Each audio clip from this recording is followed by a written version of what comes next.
అది ఫిబ్రవరి 8వ తేదీ. యుద్ధ విరమణ ఒప్పందంలో భాగంగా పాలస్తీనాకు చెందిన హమాస్ ఫైటర్లు ఇజ్రాయెల్కు చెందిన 3 బందీలను విడుదల చేయాల్సి ఉంది. దీనికోసం గాజా నగరంలో హమాస్ ఓ భారీ వేదికను ఏర్పాటు చేసింది. వేలాది మంది పాలస్తీనా పౌరులు, వందలాది మంది హమాస్ ఫైటర్లు అక్కడకు చేరుకున్నారు.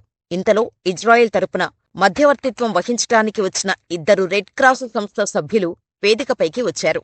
తర్వాత పదుల కార్లలో వందలాది మంది హమాస్ ఫైటర్లు కూడా ఆ వేదిక ప్రాంగణానికి చేరుకున్నారు.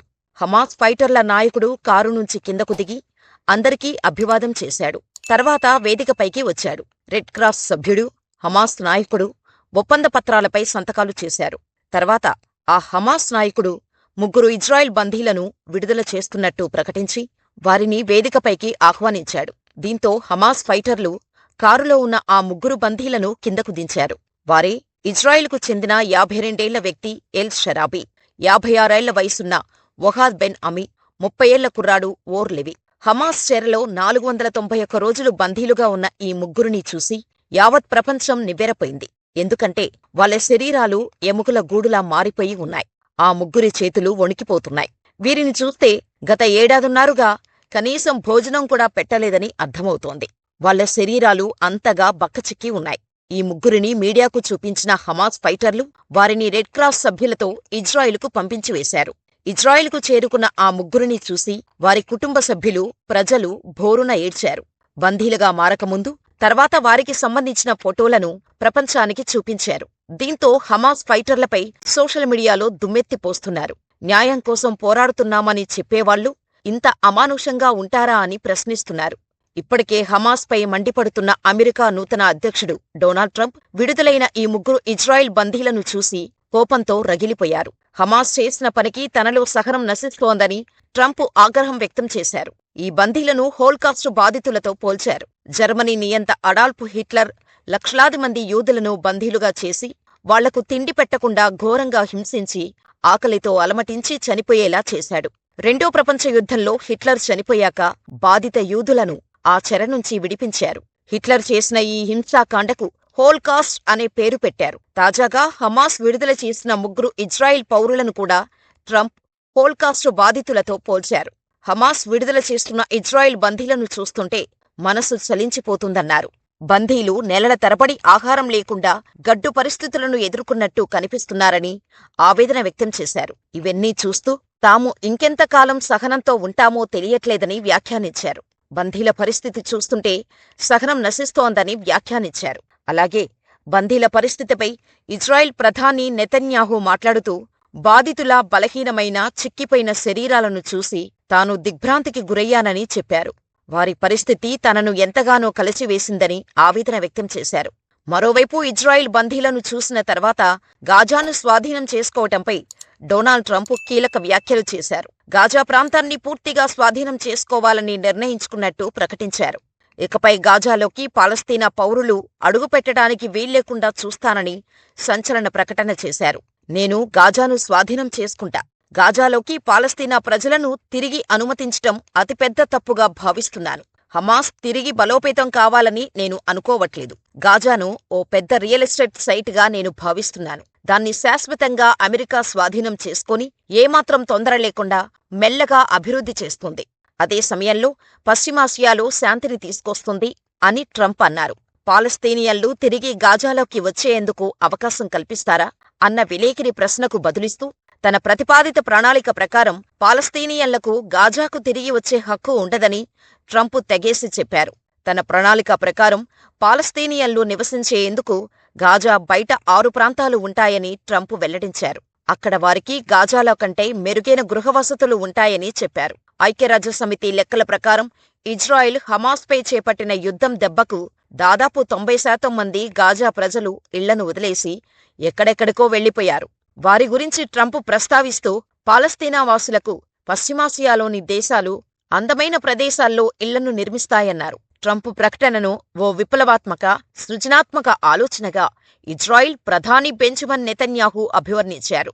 అయితే గతంలో ట్రంప్ ప్రకటనపై వైట్ హౌస్ ప్రతినిధి కారోలైన్ లెవట్టి స్పందిస్తూ తాత్కాలికంగా మాత్రమే పాలస్తీనియన్లను ఇతర ప్రాంతాలకు మారుస్తామన్నారు.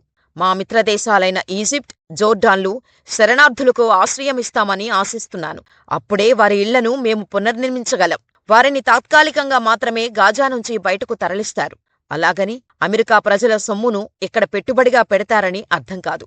ఈ ప్రాంతంలోని మా భాగస్వాములతో ట్రంప్ ఓ ఒప్పందం చేసుకుంటారు అని క్యారోలైన్ వెల్లడించారు. కానీ ట్రంప్ మాత్రం గాజాను రియల్ ఎస్టేట్ సైటుగా పేర్కొనడం, పాలస్తీనియన్లు తిరిగి గాజాకు రానివ్వబోమని ఈసారి మరింత స్పష్టంగా చెప్పేశారు. ఒకవైపు గాజాను శాశ్వతంగా స్వాధీనం చేసుకుంటామని డొనాల్డ్ ట్రంప్ ప్రకటించారు. మరోవైపు యుద్ధం వల్ల గాజా నుంచి వెళ్లిపోయిన ప్రజలు తిరిగి ఆ ప్రాంతానికి వస్తున్న క్రమంలో వారిని రానివ్వకుండా ఇజ్రాయెల్ కాల్పులు జరుపుతోంది. ఈ క్రమంలో హమాస్ కీలక ప్రకటన చేసి డొనాల్డ్ ట్రంప్ నెతన్యాహూకు దిమ్మ తిరిగే ట్విస్ట్ ఇచ్చింది. ఇజ్రాయెల్ బందీల విడుదలను తాత్కాలికంగా నిలిపివేస్తున్నట్టు హమాస్ సాయుధ విభాగం ప్రకటించింది. ఫిబ్రవరి 15న శనివారం 3 బందీలను విడుదల చేయాల్సి ఉండగా వారి విడుదలను వాయిదా వేసింది. తదుపరి ప్రకటన వచ్చే వరకు బందీల విడుదల ఉండబోదని హమాస్ వెల్లడించింది. హమాస్ తన ప్రకటనలో ఏం చెప్పిందంటే, గత 3 వారాల్లో శత్రువులు కాల్పుల విరమణ ఒప్పందంలోని అంశాలకు కట్టుబడటంలో విఫలం కావటాన్ని, ఉల్లంఘనలను హమాస్ నాయకత్వం గుర్తించింది. గాజా నుంచి నిరాశ్రయులుగా వెళ్లిన వారు తిరిగి ఈ ప్రాంతానికి వస్తుంటే వారిపై కాల్పులు జరపటం, మానవతా సాయం రాకుండా అడ్డుకోవటం వంటి ఉల్లంఘనలు జరిగాయి.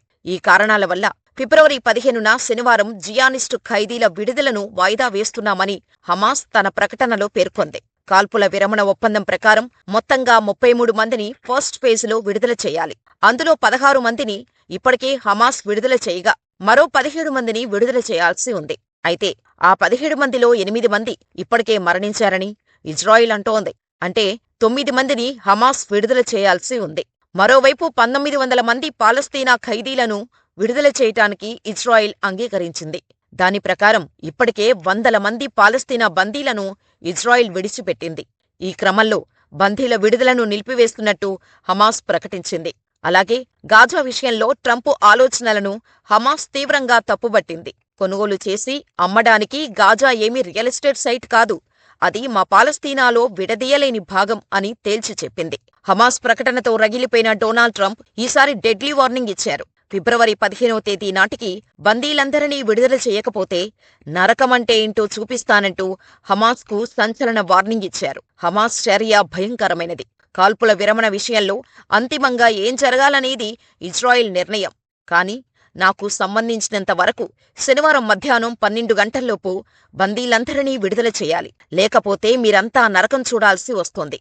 ముందే చెబుతున్నా, రాబోయే పరిస్థితులు భయంకరంగా ఉంటాయి. కాల్పుల విరమణ ఒప్పందం రద్దుకు పిలుపునిస్తా, దీనిపై ఇజ్రాయిల్ ప్రధాని బెంజమిన్ నెతన్యాహూతో మాట్లాడతా అని ట్రంప్ తీవ్ర హెచ్చరికలు జారీ చేశారు. అలాగే గాజాను అమెరికా స్వాధీనం చేసుకునే క్రమంలో పాలస్తీనియన్లు అడ్డుపడితే తమ మిత్రదేశాలైన జోర్డాన్, ఈజిప్టులకు అందించే సహాయాన్ని నిలిపివేస్తానని ఆయన హెచ్చరించారు. అలాగే బందీల విడుదలను నిలిపివేస్తూ హమాస్ తీసుకున్న నిర్ణయంపై ఇజ్రాయిల్ రక్షణ మంత్రి ఇజ్రాయిల్ కట్జ్ ఓ ప్రకటన విడుదల చేశారు.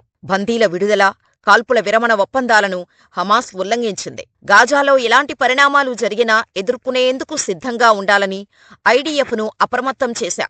అక్టోబర్ 7 ఘటన లాంటిది మళ్లీ జరగనివ్వం అని కట్జ్ అన్నారు. దీంతో ఫిబ్రవరి 15వ తేదీన ఏం జరగబోతోంది అన్నది ఉత్కంఠ రేపుతోంది. ఇజ్రాయిల్ బందీలను హిట్లర్ హోల్కాస్ట్ బాధితులతో పోల్చటంపై మీరేమంటారు? పాలస్తీనా ప్రజల్ని వేరే ప్రాంతాలకు తరిమేసి గాజాను శాశ్వతంగా స్వాధీనం చేసుకుని దాన్నొక రియల్ ఎస్టేట్ స్వర్గధామంలా చేస్తానంటున్న ట్రంప్ వ్యాఖ్యల్ని మీరు సమర్థిస్తారా, వ్యతిరేకిస్తారా? మీ అభిప్రాయమేంటో మాకు కామెంట్ రూపంలో తెలియచేయండి.